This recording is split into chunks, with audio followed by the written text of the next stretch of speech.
If you look in enough places, eventually you'll find something profoundly strange. That's been a reliable rule of thumb through the history of science, and last year it proved dramatically true again for astronomer Tabitha Boyajian. While digging through data from NASA's Kepler Space Telescope, which has been monitoring 150,000 stars for signs of orbiting planets, she realized that one of these things is not like the others. A single star in that set, formerly catalogued as KIC 8,462,852 but informally known as Tabby's star, flickers in an inexplicable way, unlike the shadows produced by planets, unlike any known type of stellar pulsation, simply unlike anything seen before. Tabby's star is so unusual that a few scientists, including Boyajian's colleague Jason Wright, raised the possibility that its flickering is not natural but is due to the presence of an enormous artificial construct. That speculation quickly lent KIC 8,462,852 another nickname, the alien megastructure star, and prompted a flood of breathless news stories. It even got a shout-out on Saturday Night Live. Boyajian's subsequent TED lecture drew even more attention to her star. Update: a week after I posted this interview, Tabby's star got weirder still. A new study shows that it has been inexplicably getting dimmer over the past 3 years. Now Boyajian, who recently joined the faculty of Louisiana State University, faces the daunting task of sorting through a wide range of potential explanations, from mundane to bizarre. You will probably not be surprised to hear that she's not a big fan of the space alien theory, but even the more sober scientific ideas are plenty exotic. I spoke with Boyajian about how she intends to solve her mystery and about the surprising ways that institutional science is stacked against exploratory research that is not guaranteed to lead to clear answers. When did you realize you were dealing with something profoundly strange? There are all kinds of glitches that can come up in the data, and you don't want to spend time on something that's just a glitch. It's one of those things that doesn't excite you right away. To be honest, it was the Planet Hunters, a volunteer citizen science group, who found this. When they pointed it to me, I was like, the data's bad, I don't even want to look at it. But they said, we did preliminary tests and it checks out. I wouldn't have given KIC 8,462,852 a second look if it weren't for that. Then there were more checks that I did, that other people in my team did, that a few different folks at NASA did, and the Kepler team verified the data as well. It slowly built up into a love-hate relationship, because everything we learned about the star made it more difficult to understand it. Everything we observed made the star look very, very normal, except for its very, very abnormal changes in brightness. It didn't resemble any other class of stars that showed any kind of variability. It was a gradual learning process, learning about the star itself and checking out different theories. What do you do when you are confronted with something like this, a star that seems to defy all the usual scientific explanations? When you have something that doesn't fall into any category, you start talking to people.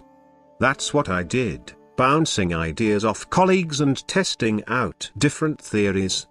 By the time we decided to write up the paper, we didn't really have any results, and this anomalous behavior in itself doesn't really make an exciting paper. The way that scientists are trained, you get some data, you test out theories, you present it in a scientific paper. Writing up something like this that doesn't have a result, only questions, is very frustrating with that mindset. We spent a lot of time thinking about KIC 8,462,852. The idea was to write up everything we learned, every theory we thought of that could try to explain the star, and just present it like that.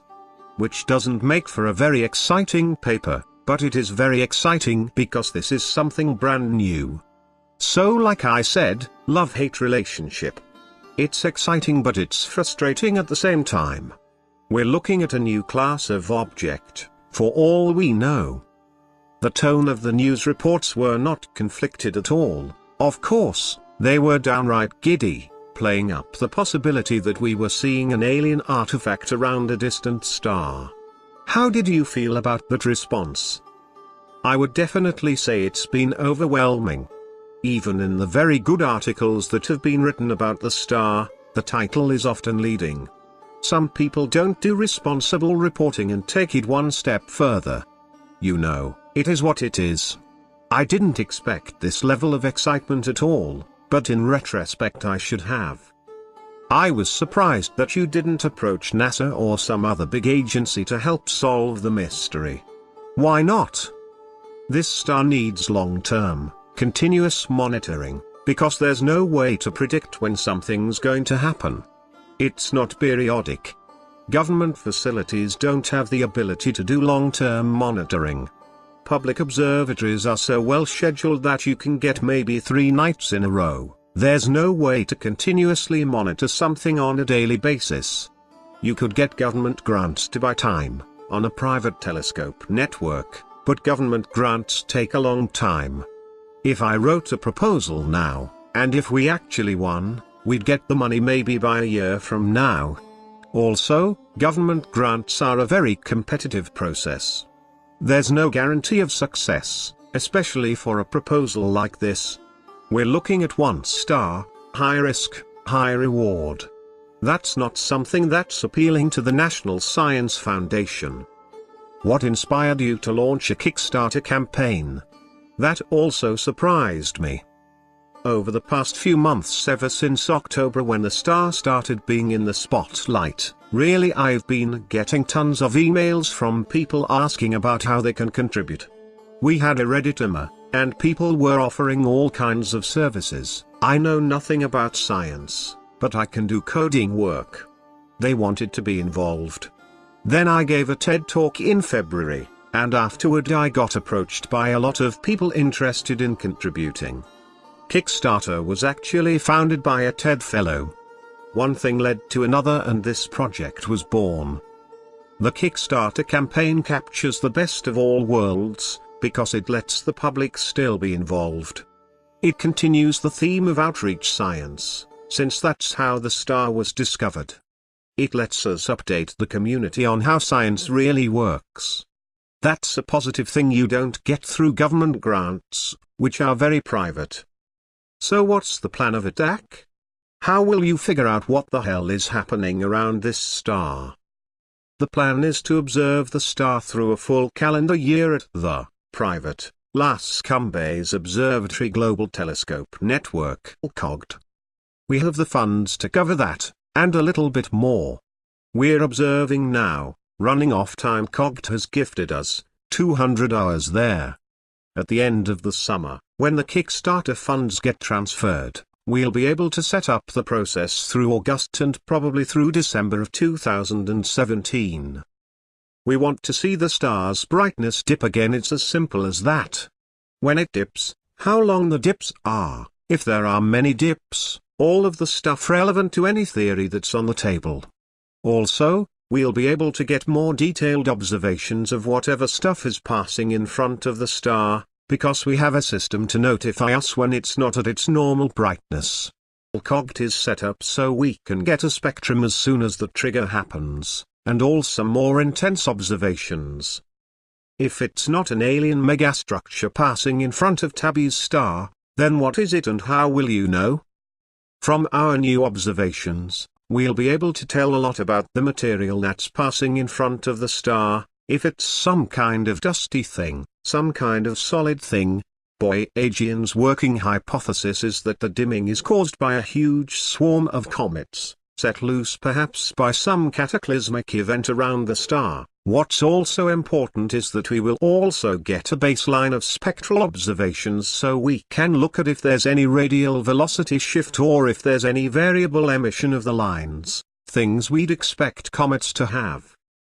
If the dimming is caused by a transiting family of comets, that would be something completely new. We've never seen comets go in front of a star. The dust component of comets is what you'd see in the light curve. What you'd see in the spectral observation is the gas component of comets. It would be very exciting. We've never even seen anything like it in our solar system or around another star. We could learn a lot from that. What kind of signal would tell you that a comet swarm is not the answer, that you need to consider something even more exotic? We'll look at the orbital period, as indicated by dimming episodes that repeat. That might lead us to favor one theory over another. Comets move on very elliptical orbits, though, and if you're talking about a whole family of comets, then individual ones may or may not transit again. That complicates things. The more dips we get, the better. If they're deeper than what we've seen before, if they last longer, any of those observations will help us test out which theory is the right one. So far, Tabby's star seems to be unique. How will we find out if there are others like it, or if this star is really one of a kind? We've searched through the Kepler dataset and we haven't seen anything like this star, at any level, but Kepler has only looked a little over 0.2% of the sky. There are more surveys coming out that will look at huge amounts of the sky. Now that we have the amazing properties of this one star, will we be able to set up an eye to find another star like this? Or will the next one look completely different? We just don't know. What we do know is that if we want to find another object similar to this, we're going to need long-time baseline data. Kepler looked for 4 years, and the star was doing fun stuff for only a tiny portion of that time. Well, that raises an unsettling thought. What if you observe for a year and nothing happens? What if, by bad luck, you catch the star when it isn't doing anything interesting? We're definitely starting to work that out. The longer we monitor the star, the better chance we have a chance to catch new details. Maybe we need something set up for the next 10 years. It's going to take more work.